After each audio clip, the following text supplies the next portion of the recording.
Hello. So back for part two of reading the Prophet by Kahlil Gibran,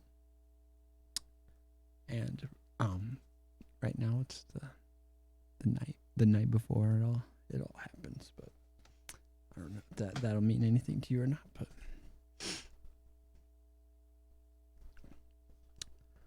all right, so then a mason came forth and said, "Speak to us of houses."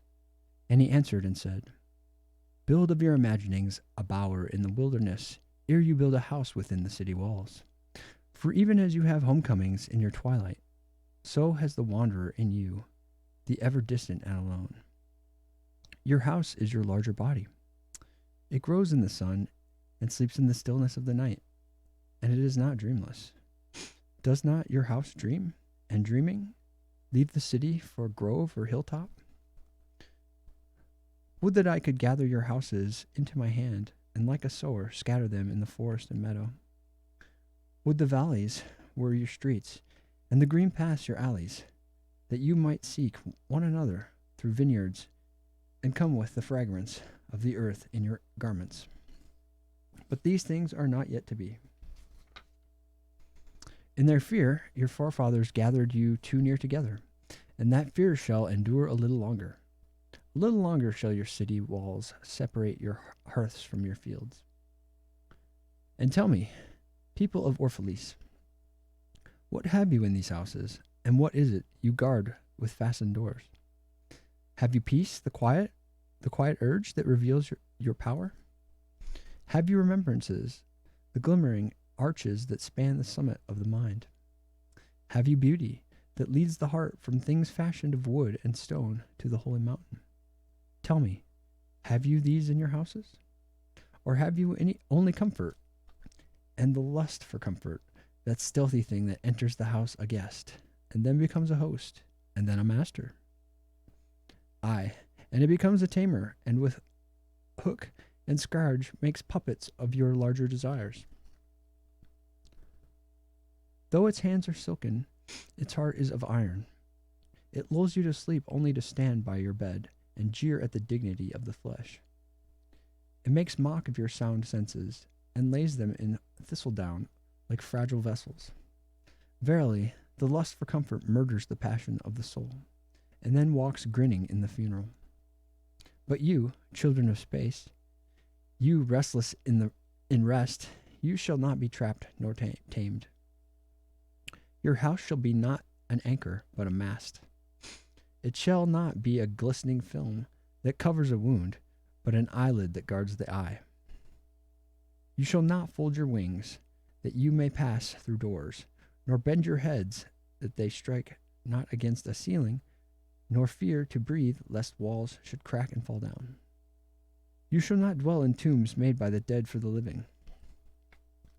And though of magnificence and splendor, your house shall not hold your secret, nor shelter your longing.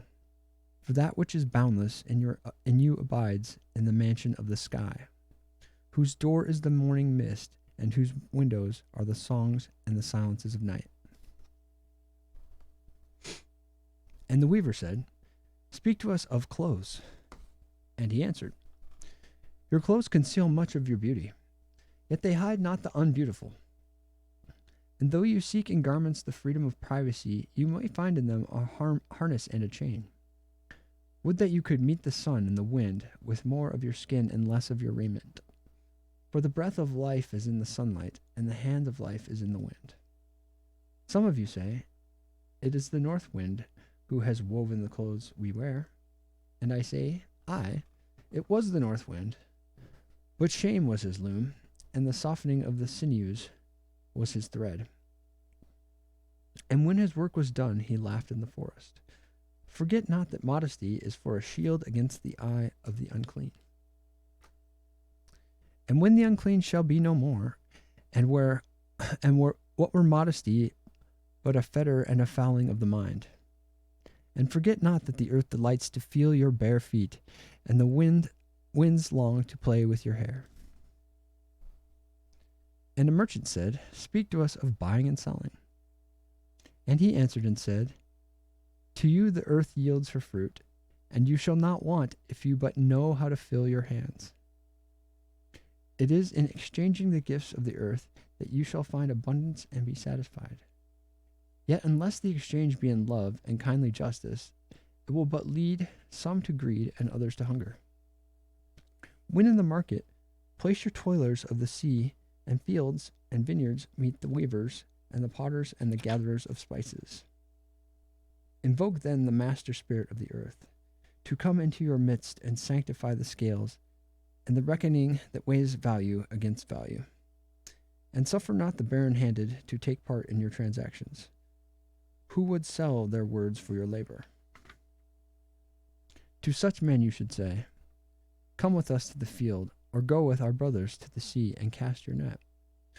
For the land and the sea shall be bountiful to you even as to us. And if there come the singers and the dancers and the flute players, buy of their gifts also. For they too are gatherers of fruit and frankincense, and that which they bring, though fashioned of dreams, is raiment and food for your soul.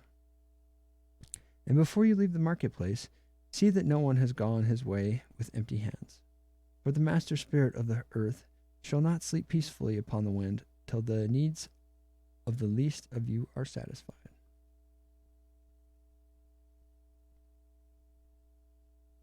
There's some butt for you. There's a butt. And we all like butts here. Then one of the judges of the city stood forth and said, speak to us of crime and punishment. And he answered, saying, it is when your spirit goes wandering upon the wind, that you alone and unguarded commit a wrong unto others, and therefore unto yourself. And for that wrong committed must you knock and wait a little unheeded at the gate of the blessed. Like the ocean is your God self, it remains forever undefiled. And like the ether, it lifts but the winged. Even like the sun is your God self. It knows not the ways of the mole, nor seeks it the holes of the serpent. But your God self dwells not alone in your being. Much in you is still man, and much in you is not yet man. But a shapeless pygmy that walks asleep in the mist, searching for its own awakening. And of the man in you would I now speak. For it is he, not your God self, nor the pygmy in the mist, that knows crime and the punishment of crime. Oftentimes have I heard you speak of one who commits a wrong, as though he were not one of you, but a stranger unto you, and an intruder upon your world. But I say that even as the holy and the righteous cannot rise beyond the highest which is in each one of you, so the wicked and the weak cannot fall lower than the lowest which is in you also. And as a single leaf turns not yellow, but with the silent knowledge of the whole tree, so the wrongdoer cannot be wrong without the hidden will of you all.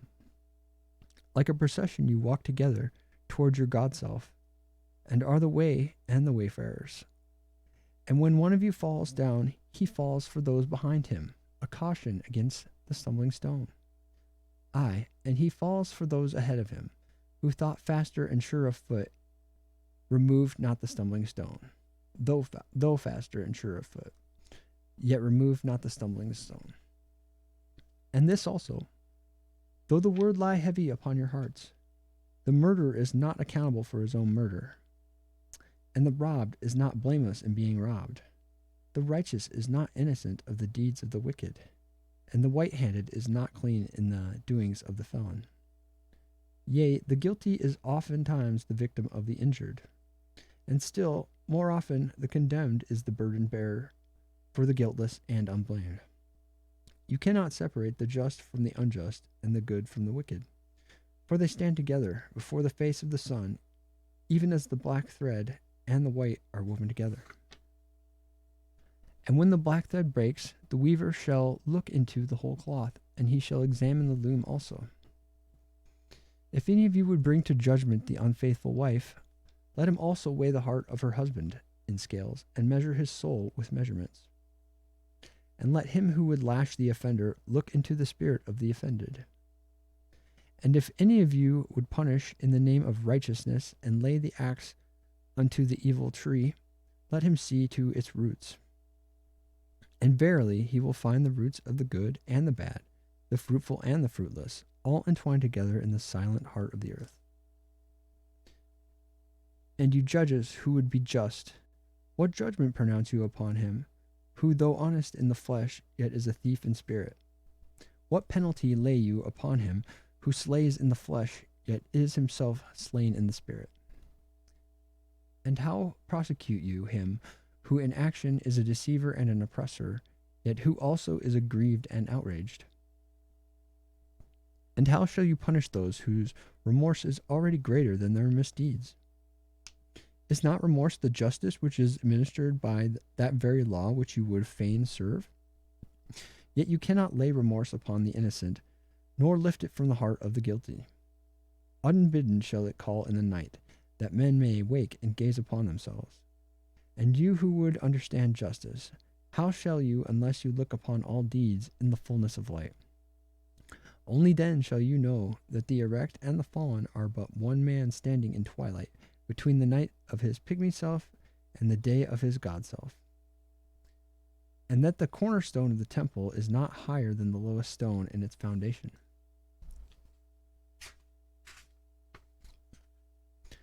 Then a lawyer said, But what of our laws, master? And he answered, You delight in laying down laws, yet you delight more in breaking them, like children playing by the ocean, who build sand towers with constancy and then destroy them with laughter. But while you build your sand towers, the ocean brings more sand to the shore, and when you destroy them, the ocean laughs with you.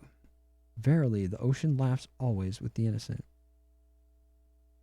But what of those to whom life is not an ocean, and man-made laws are not sand towers, but to whom life is a rock, and the law a chisel, with which they would carve it in their own likeness? What of the cripple who hates dancers? What of the ox who loves his yoke and deems the elk and deer of the forest stray and vagrant things? What of the old serpent who cannot shed his skin and calls all others naked and shameless? And of him who comes early to the wedding feast and when overfed and tired goes his way, saying that all feasts are violations and all feasters lawbreakers? What shall I say of these, save that they too stand in the sunlight, but with their backs to the sun? They see only their shadows, and their shadows are their laws. But what is the sun to them but a caster of shadows? And what is it to acknowledge the laws but to stoop down and trace their shadows upon the earth? But you who walk facing the sun, what images drawn on the earth can hold you? You who travel with the wind, what weather vane shall direct your course? What man's law shall bind you if you break your yoke upon no man's prison door? What law shall you fear if you dance but stumble against no man's iron chains? And who is he that shall bring you to judgment if you tear off your garment, yet leave it in no man's path? People of Orphalese, you can muffle the drum and you can loosen the strings of the lyre, but who shall command the skylark not to sing?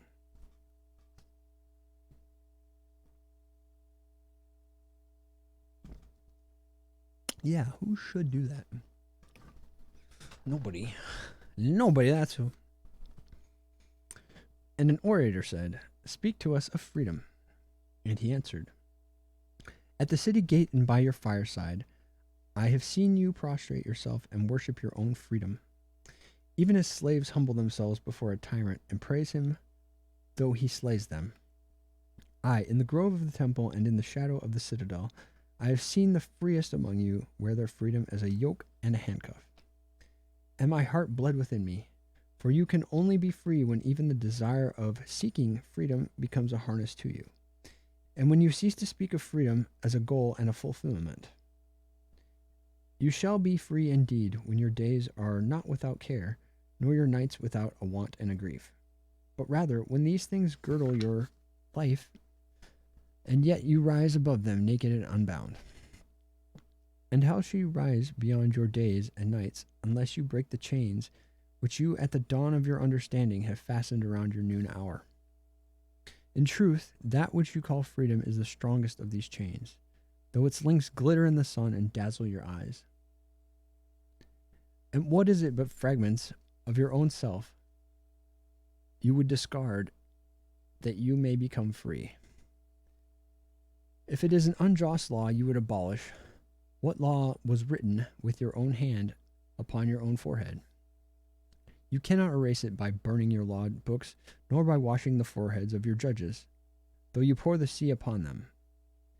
And if it is a despot you would dethrone, see first that his throne erected within you is destroyed. For how can a tyrant rule the free and the proud, but for a tyranny in their own freedom and a shame in their own pride? And if it is a care you would cast off, that care has been chosen by you rather than imposed upon you. And if it is a fear you would dispel, the seat of that fear is in your heart and not in the hand of the feared. Verily, all things move within your being, in constant half embrace, the desired and the dreaded, the repugnant and the cherished, the pursued and that which you would escape. These things move within you as lights and shadows in pairs that cling. And when the shadow fades and is no more, the light that lingers becomes a shadow to another light. And thus your freedom, when it loses its fetters, becomes itself the fetter of a greater freedom. And the priestess spoke again and said, Speak to us of reason and passion. And he answered, saying, Your soul is oftentimes a battlefield, upon which your reason and your judgment wage war against your passion and your appetite. Would that I could be the peacemaker in your soul, that I might turn the discord and the rivalry of your elements into oneness and melody. But how shall I, unless you yourselves be also the peacemakers, nay, the lovers of all your elements? Your reason and your passion are the rudder and the sails of your seafaring soul. If either your sails or your rudder be broken, you can but toss and drift, or else be held at a standstill in mid-sea. For reason, ruling alone, is a force confining, and passion, unattended, is a flame that burns to its own destruction. Therefore, let your soul exalt your reason to the height of passion, that it may sing, and let it direct your passion with reason, that your passion may live through its own daily resurrection, and like the phoenix, rise above its own ashes. I would have you consider your judgment and your appetite, even as you would two loved guests in your house. Surely you would not honor one guest above the other, for he who is more mindful of one loses the love and the faith of both. Among the hills, when you sit in the cool shade of the white poplars, sharing the peace and serenity of distant fields and meadows, then let your heart say in silence, God rests in reason. And when the storm comes, and the mighty wind shakes the forest, and thunder and lightning proclaim the majesty of the sky, then let your heart say in awe, God moves in passion. And since you are a breath in God's sphere, and a leaf in God's forest, you too should rest in reason and move in passion. And a woman spoke, saying, Tell us of pain. And he said, Your pain is the breaking of the shell that encloses your understanding. Even as the stone of the fruit must break, that its heart may stand in the sun, so must you know pain. And could you keep your heart in wonder at the daily miracles of your life? Your pain would not seem less wondrous than your joy. And you would accept the seasons of your heart, even as you have always accepted the seasons that pass over your fields. And you would watch with serenity through the winters of your grief. Much of your pain is self-chosen. It is the bitter potion by which the physician within you heals your sick self. Therefore, trust the physician and drink his remedy in silence and tranquility. That's pretty good advice right there, actually. just drink your pain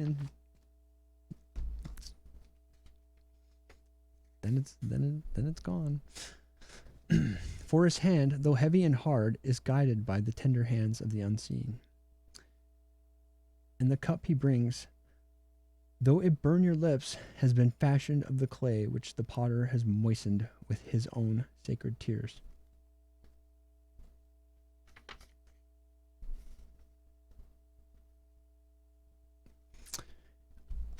And a man said, Speak to us of the self-knowledge. And he answered, saying, Your hearts know in silence the secrets of the days and the nights. But your ears thirst for the sound of your heart's knowledge. You would know in words that which you have always known in thought. You would touch with your fingers the naked body of your dreams. And it is well you should. The hidden wellspring of your soul must needs rise and run murmuring to the sea. And the treasure of your infinite depths would be revealed to your eyes. But let there be no scales to weigh your unknown treasure. And seek not the depths of your knowledge with staff or sounding line. For self is a sea boundless and measureless. Say not, I have found the truth, but rather, I have found a truth. Say not, I have found the path of the soul. Say rather, I have met the soul walking upon my path. For the soul walks upon all paths. The soul walks not upon a line, neither does it grow like a reed. The soul unfolds itself like a lotus of countless petals.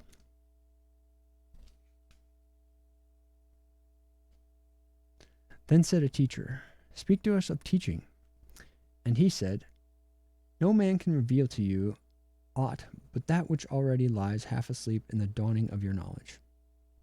The teacher who walks in the shadow of the temple among his followers gives not of his wisdom, but rather of his faith and his lovingness.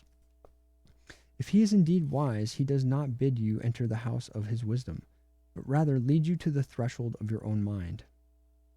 The astronomer who speaks to you of his understanding of space, but he cannot give you his understanding. The musician may sing to you of the rhythm which is in all space, but he cannot give you the ears which arrest the rhythm, nor the voice that echoes it. And he who is versed in the sciences of numbers can tell you the regions of weight and measure, but he cannot conduct you thither. For the vision of one man lends not its wings to another man. And even as each one of you stands alone in God's knowledge, so much must each one of you be alone in his knowledge of God and in the understanding of the earth. And a youth said, Speak to us of friendship. And he answered, saying,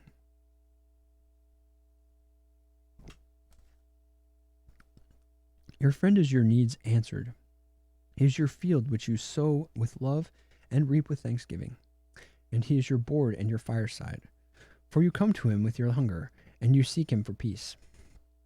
When your friend speaks his mind, and you fear not the nay in your own mind, nor do you withhold the a, when he is silent, your heart ceases not to listen to his heart. For without words in friendship, all thoughts, all desires, all expectations are born and shared, and joy that is unacclaimed. When you part from your friend, you grieve not, for that which you love most in him may be clearer in his absence, as the mountain to the climber is clearer from the plain. And let there be no purpose in friendship, save the deepening of the spirit. For love that seeks aught but the disclosure of its own mystery is not love, but a net cast forth, and only the unprofitable is caught. And let your best be for your friend. If he must know the ebb of your tide, let him know its flood also. For what is your friend that you should seek him with hours to kill? Seek him always with hours to live. For it is his to fill your need, but not your emptiness. And in the sweetness of friendship, let there be laughter and sharing of pleasures. For in the dew of little things, the heart finds its morning and it's refreshed.